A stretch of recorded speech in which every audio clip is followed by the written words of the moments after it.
Ella Baker and the SCLC. So they didn't call her Ella Baker, they called her Miss Baker. And she was an organizer with the LCLC.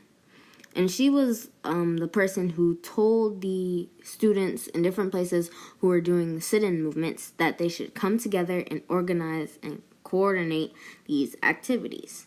And toward the end of the 1960s, the leadership of the different sit-in movements came together, and out of the meeting that they had came SNCC.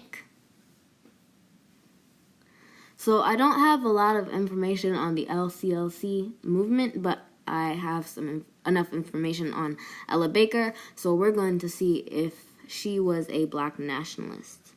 So for number one, yes, because she was an organizer for a black movement, and she wanted all the sit-in movements in different places to come together. All the sit-in movements had nothing but black people in them. For number two, yes and not sure. Yes, because she wanted all the leadership to come together and work together. And like all the other movements and people, I am not sure if she knew anything about having a sovereign nation or sovereignty at all. For number three, yes, because she came up with the idea of having all the leaders come together on her own. And if another person helped her come up with that idea, then it was most likely a black person. And race first for number four, yes, because she helped the leaders come together so that SNCC could be created, and she was a part of the SCLC. And aside from being an organizer, I'm not exactly sure what she did, but I'm sure it was helping our people in some type of way. So on the scale of non-black nationalists to black nationalists, Ella Baker is like really, really, really close to being a black nationalist.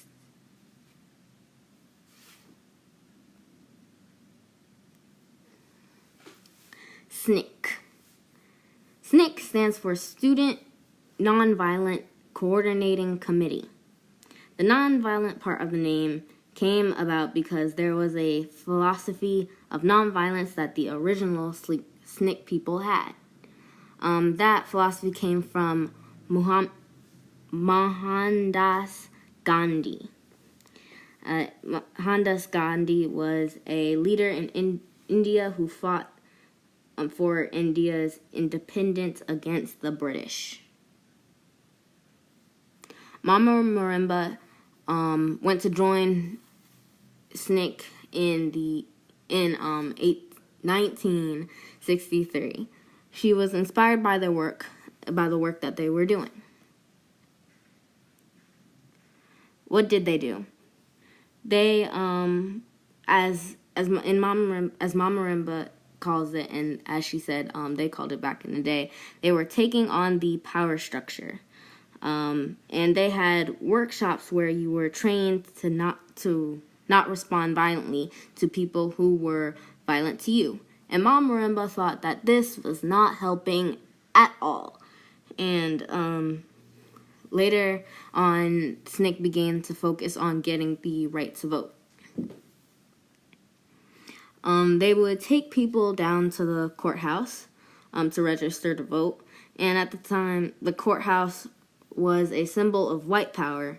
Still, it is. And we were fearful of going to the courthouse. If black people tried to register to vote, the white people would do things like beat them up and fire them if they had jobs and all sorts of other things. And SNCC started to kind of depend on white people to protect them, and started, depending on I forget the name of it, but it was some part of the government and stuff.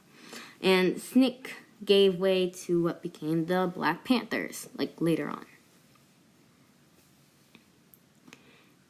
In 1964, there was a plan to involve the sons and daughters of white liberals in the movement in Mississippi. They thought it was a good idea because it would bring attention to them. And this plan was called the Summer Project. Mama Marimba thought that this was a disaster. She did not like the idea because the appeal of the movement for her was that it was controlled, led by, and belonged to African people. Having the white people come in would give the impression that it was an integrated movement, which it was not, and that we needed white people in order to have any kind of change for our benefit. Was this a black nationalist movement? For number one, yes, and not sure. Yes, because they were clear that the people that were being oppressed were their people and that they wanted to help them. I'm not sure if they knew or thought of all people around the world who looked like them as their people. For number two, yes and not sure. Yes, because they worked together to organize and plan the things that they did. And I'm not sure if they knew anything about sovereignty. For number three, yes and no. Yes, because they thought of everything that they did on their own, and the organization was run and controlled by us until they started to bring white people in. For number four, yes, because even though they started to bring white people in and started to depend on them, they still wanted to help our people in any way they could politically. So on a scale of a non-black nationalist movement to a black nationalist movement, SNCC is right in the middle, because before they started bringing white people in, they would have been like a black nationalist movement or close to a black nationalist movement. But after they started bringing white people in, it became less and less of a black nationalist movement. So I just put it in the middle. Yeah. The Mississippi Freedom Democratic Party.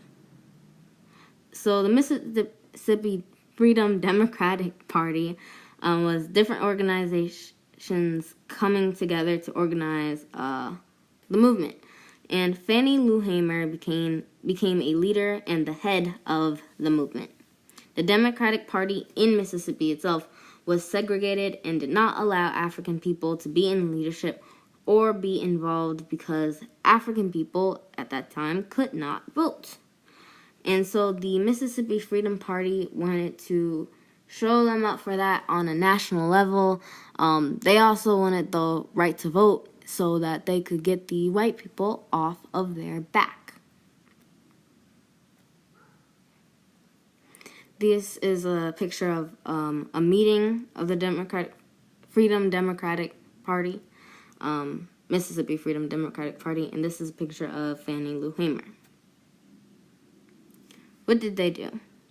They had freedom registrations and in these freedom registrations, when they did them, they collected names and information of people who wanted to vote and wanted to be a part of what they called the democratic process of America.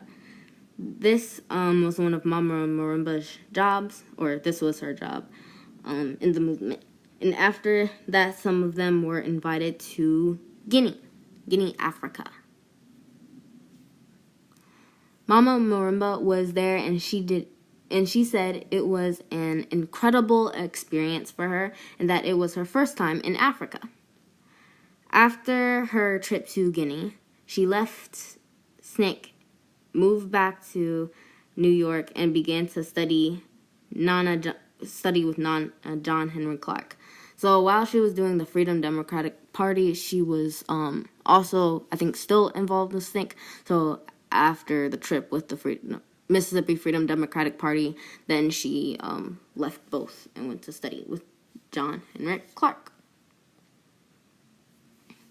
Was this a black nationalist movement?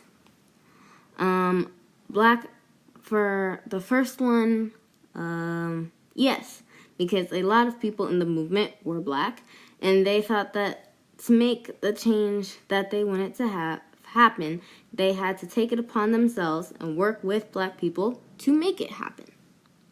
For number two, yes and not sure. Yes, because different organizations came together and worked together to make this movement. And I'm not sure if they were thinking about having a black sovereign nation.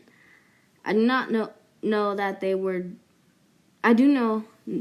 not just trying to show the Democratic Party in Mississippi up. They were trying to get our people to be able to vote and be a part of the electoral process. For number 3, because they were trying to have our people be a part of the electoral process. And for 4, yes, because they were helping our people politically by trying to have us be able to vote. So on a scale of a non-black nationalist movement to a black nationalist movement, I put the Mississippi Freedom Democratic Party in the middle.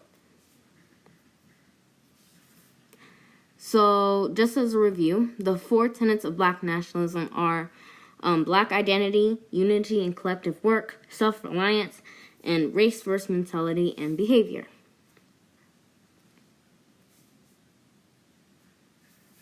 The Freedom Riders were not a black nationalist movement. The Senate movement was kind of in the middle. Ella Baker and the SCLC were, she was a black nationalist. SNCC was in the middle, and Mississippi Freedom Democratic Party is in the middle. And that's it. Thanks.